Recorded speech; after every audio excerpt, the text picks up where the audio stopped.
সাম্প্রতিক সপ্তাহগুলোতে লেবাননের হিজবুল্লাহ উত্তর ইসরায়েলে হাজার হাজার রকেট নিক্ষেপ করেছে, যার ফলে বাড়িঘর এবং সামরিক স্থানগুলোর উল্লেখযোগ্য ক্ষতি হয়েছে। হিজবুল্লাহর রকেট বৃষ্টির কারণে প্রায় ৮০,০০০ মানুষ নিরাপত্তার অভাবে তাদের বাড়িঘর ছেড়ে পালিয়ে যেতে বাধ্য হয়েছে। ক্রমাগত রকেট হামলার কারণে উত্তর ইসরায়েলের পরিস্থিতি ভয়াবহ, সেখানে বসবাস করা অনিরাপদ হয়ে উঠেছে।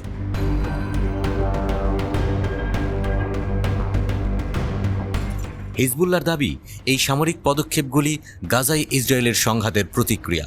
যদিও হিজবুল্লাহ ও ইসরায়েল উভয় পক্ষই দাবি করেছে তারা যুদ্ধ চায় না, তবে উভয় পক্ষই সম্প্রতি হামলার পরিধি এবং তীব্রতা বাড়িয়েছে, বড় ধরনের সংঘর্ষের আশঙ্কা তৈরি করেছে। ইসরায়েলের আয়রন ডোম আকাশ প্রতিরক্ষা ব্যবস্থাকে ফাঁকি দেওয়ার কৌশল বের করেছে হিজবুল্লাহ। লেবাননের ইসলামিক প্রতিরোধের ক্ষমতা দেখে শঙ্কিত হয়ে ইসরায়েলি কর্মকর্তারা শক্তিশালী সামরিক পদক্ষেপের আহ্বান জানায়।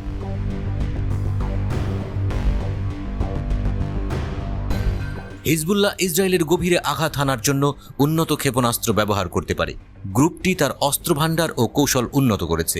ইসরায়েলের উত্তর সীমান্তে এবং দক্ষিণ লেবাননের বেকা উপত্যকায় কৌশলগতভাবে হিজবুল্লাহর ভূগর্ভস্থ বাংকার, রকেট উৎক্ষেপণ সাইট এবং টানেল সহ একটি শক্তিশালী অস্ত্রাগার রয়েছে।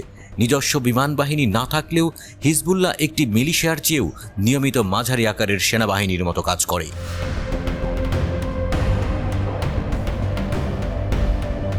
হিজবুল্লাহ ইসরায়েলের জন্য একটি গুরুতর হুমকি তৈরি করতে পারে। এর মূল কারণগুলো কি? আধুনিক রকেট এবং ক্ষেপণাস্ত্র। ইসরায়েলি গোয়েন্দাদের অনুমান, হিজবুল্লাহর কাছে প্রায় ১.৫ লাখ ক্ষেপণাস্ত্র এবং রকেট রয়েছে, যার মধ্যে রয়েছে শক্তিশালী বুরকান রকেট, স্কাট এবং ফাতে 110 এর মতো কৌশলগত ব্যালাস্টিক ক্ষেপণাস্ত্র। এই ক্ষেপণাস্ত্রগুলো নির্ভুলতার সাথে সমস্ত ইসরায়েলের যে কোনো লক্ষ্যবস্তুতে আঘাত হানতে পারে।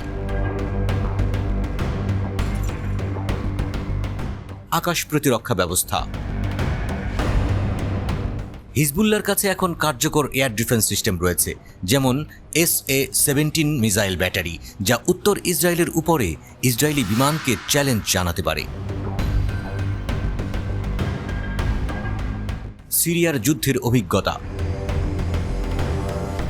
সিরিয়ার পাশাপাশি লড়াই হিজবুল্লাহকে কৌশলগত অভিজ্ঞতা এবং উন্নত অস্ত্রশস্ত্র দিয়ে সজ্জিত করেছে।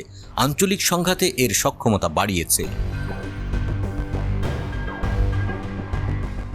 সম্ভাব্য দ্বিতীয় ফ্রন্ট। হিজবুল্লাহ সিরিয়ার গোলান হাইটস থেকে দ্বিতীয় ফ্রন্ট খুলতে পারে, যা ইসরায়েলের প্রতিরক্ষা কৌশলগুলোকে জটিল করে তুলবে। এখানে অবস্থানরত রকেট ইসরায়েলি স্থলসেনাদের নাগালের বাইরে থাকবে এবং সিরিয়া ও রাশিয়ান প্রতিরক্ষার কারণে ইসরায়েলি সেনাদের জন্য রকেটকে লক্ষ্যবস্তু করা কঠিন হবে।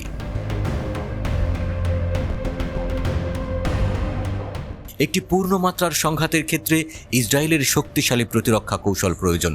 আয়রন ডোমের মতো ক্ষেপণাস্ত্র বিরোধী প্রতিরক্ষা উন্নত করা এবং রকেট আক্রমণকে প্রতিহত করার মতো কঠিন কাজ ইসরায়েলের নোটবুকে।